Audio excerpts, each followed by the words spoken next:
Welcome to another Systems edition of NCIX Tech Tips. We're going to be having a look at the latest creation from the Crazy Russian Labs here at NCIX. This is the Vesta R2, which is a follow-up to the ever-popular Vesta R1, although it's a bit of a cheat to say it was ever popular because we only did a limited run of those systems, that is 5 systems, and they sold out within an hour. So this one is going to actually be available for everyone to buy, and it features the latest technology. Stay tuned to learn more.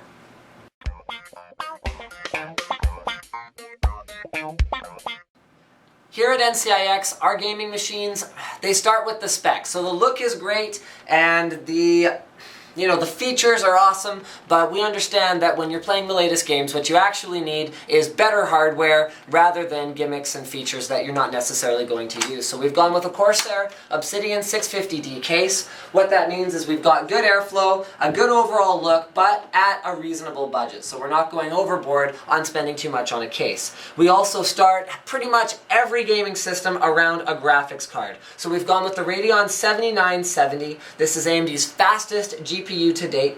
We've also got a Core i7 2700K overclocked to 4.4 gigahertz to go with it, 16 gigs of RAM, as well as an Asus Maximus 4 Z68 motherboard. So that means we've got full support for Crossfire X with up to 3 graphics cards, although on the Z68 platform I would recommend sticking to 2 graphics cards, which would, well, has something to do with our power supply choice. The Corsair AX850 power supply is modular, which is better for airflow and a tidy overall internal look. It's also 80 plus gold, which is great for efficiency, and with 850 watts, you're going to be able to upgrade to dual graphics cards. You're going to also have enough connectors without upgrading your power supply, so our system is ready for you to grow into it.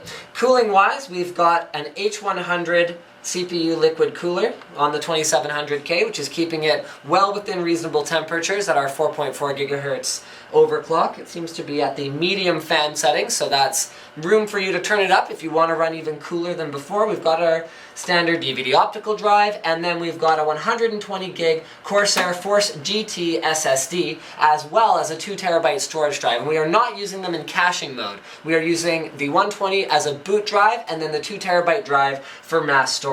Red lights make it look kind of cool, although I'll let you guys be the judge of that. And that is pretty much it as far as the general spec goes. Now, the spec is important. Without the right spec, without the right overclock, the right hardware, you're not going to break 8,000 marks in 3D Mark 2011, and that is in performance mode, and yes, that is a score that is previously only really achievable with dual graphics card. In here, single graphics card, and it's a fairly handsome specimen if I do say so myself. So at NCIX PC, yes, we do care about performance first and foremost, but it also has to look good.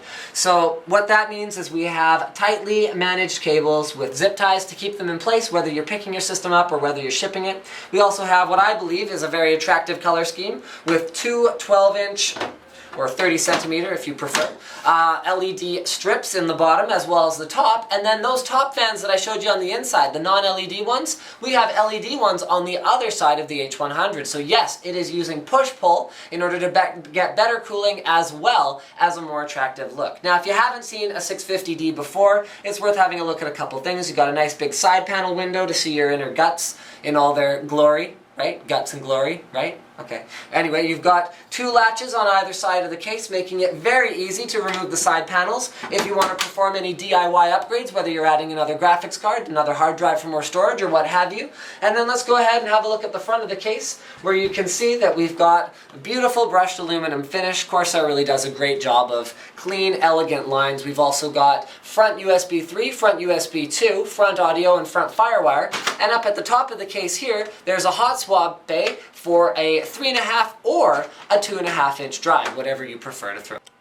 So now let's talk general I/O. We already showed you the front panels, but this is a very high-end motherboard, which means we've got a lot of different options. So we have 6 USB 3.0 super speed ports on the back, a PS2 keyboard mouse combo port, a clear CMOS switch, which might come in handy, although the 4.4 gigahertz dialed-in overclock that we ship the system with can also be changed using another BIOS profile to stock if you prefer to start over from scratch and try it yourself.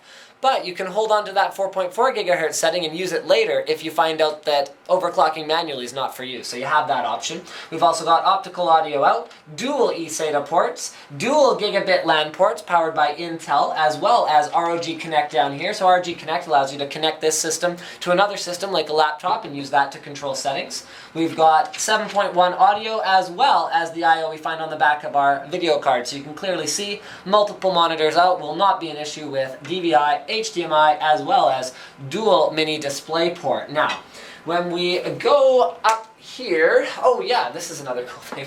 ATI Agent Ruby, yes. She might be, you know, a lot more mannish in our, can you see that? Can you see her mannish face? Okay. She might be a lot more mannish in this form than she is on our E-Blast here, but these are limited edition, they are individually numbered, and they do come with the systems for a limited period of time. So this is a complete overhaul of the Vesta R1 using all best-in-class components, and just because you guys always call me out on this, every time I show you a system, oh, keyboard warrior behind the keyboard, do it yourself, build it yourself, it's so much cheaper. Okay, I'm calling you out. I challenge you.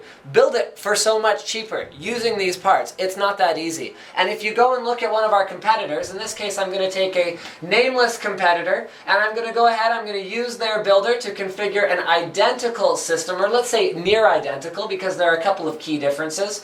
One of them is that they are not using as high-end a motherboard. Gigabyte Z68 XP UD5B3 is not as premium a motherboard as this one. Not using as high-end a cooler. The Epic 140 supercooler is not as good as a Corsair H100, and they're charging for overclocking, which we're not. 16 gigs of 1866 RAM, that's all equivalent. I think we're pretty much the same from here. I'd call a Seasonic X850 pretty much equivalent to an AX850. Now let's have a look at the price. So hold on, let's go back and look at, oh, okay. $24.99 for the NCIX system, and the nameless competitor is $31.96. You do get a t-shirt with your system, but you do not get ATI Agent Ruby, which may or may not have a value to you, and that is a $700 difference. So there you go. I'm just throwing it out there. Thank you for checking out this episode of NCIX Tech Tips, and don't forget to subscribe for more system videos from the Crazy Russian Laboratory here at NCIX, as well as reviews and guides from your favorite detailer, NCIX.com.